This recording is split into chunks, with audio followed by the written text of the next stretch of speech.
Good morning, everybody. I am Dr. Kanhucharan Patro, neuro radiation oncologist.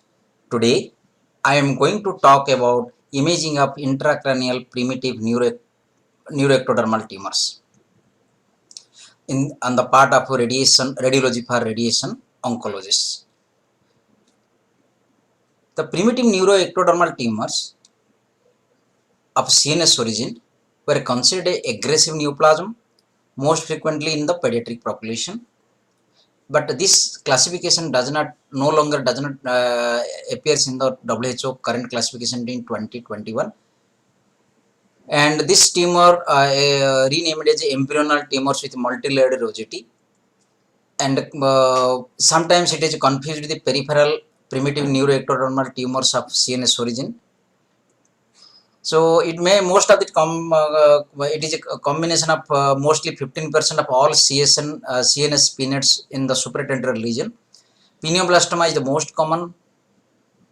Ependymoblastoma, again, ependymoblastoma removed from the WHO classification, incorporated to ETMR, that is embryonal tumors with multi-layered rosette, medulla and spinal peanuts are rare. They typically occur in pediatric population below 10 years of age. Clinical presentation non-specific, cannot be distinguished from other intracranial tumors. Raised ICT, seizure, focal neurological presentation. Supratentorial peanuts are composed of primitive undifferentiated neuroepithelial cells with under WHO growth for tumors. They are small, round, bleed cell malignant tumors which can show divergent differentiation of variable degree of along neuronal, glial, and rarely mesenchymal lines. They are extremely variegated in histology, and this reflects in their imaging, and Homerite rosettes are seen. There is some association with Gorlin-Gault syndrome and True-Cut syndrome. In radiology, often seen in large irregular mass, typically iso to hyper and non-contrast images. Cystic components calcifications are more than 60%. Heterogeneous enhancement, restricted diffusion, less edema, elevated taurin peak tau peak is in the significant specific by the peanuts. Leptomeningeal seedling is common. So if you see, as I told, this is the pediatric pediatric brain, and see the skull, and as a this is a hyperdense lesion in the some hyperdense and hypodense lesions in the brain, mostly solid and cystic. With contrast, it is heterogeneous enhancement. You can see solid component, cystic component, a big lesion, less edema, variegated appearance. In MRI, another patient, you can see solid component, cystic component, solid is hyper, cystic is hypo. So you can see here with contrast, solid, cystic, variegated appearance, heterogeneous enhancement, compressing the ventricle, causing hydrocephalus, and midline shift, cyst wall.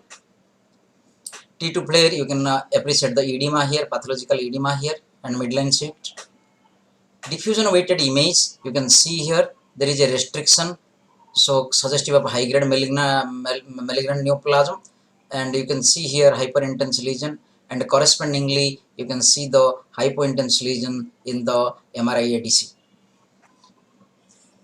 MRS is not is useful, but sometimes you got a tau peak may be seen if it is feasible and available in your place.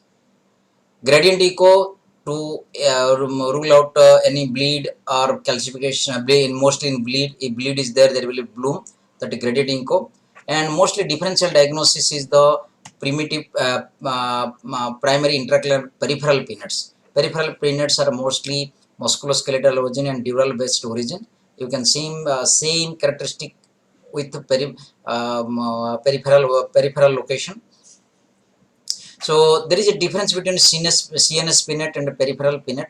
Location is supratemporal, it may be supra or infra. MRI is intraaxial, it is extraaxial.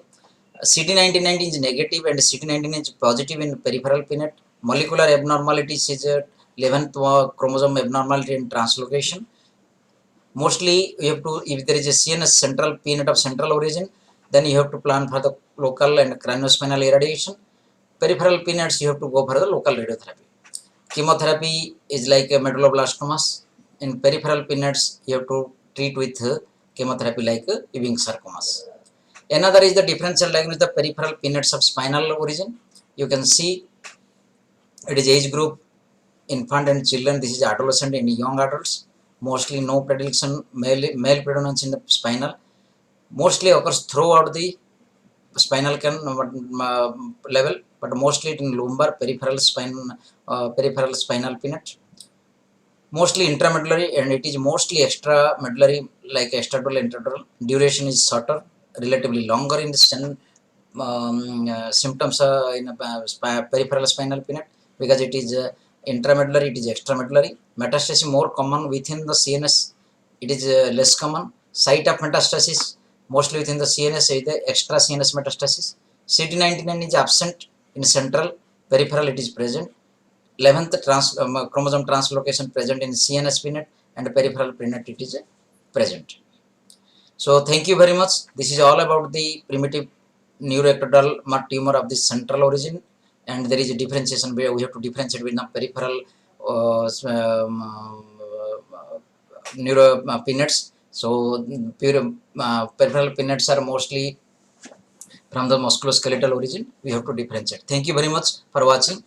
If you like it, subscribe it, and you will get an alert when you will get the when I will upload a video. And I pray for all patients who are suffering from these peanuts. Wish him God bless them for quick recovery, and wish them all the best. Thank you.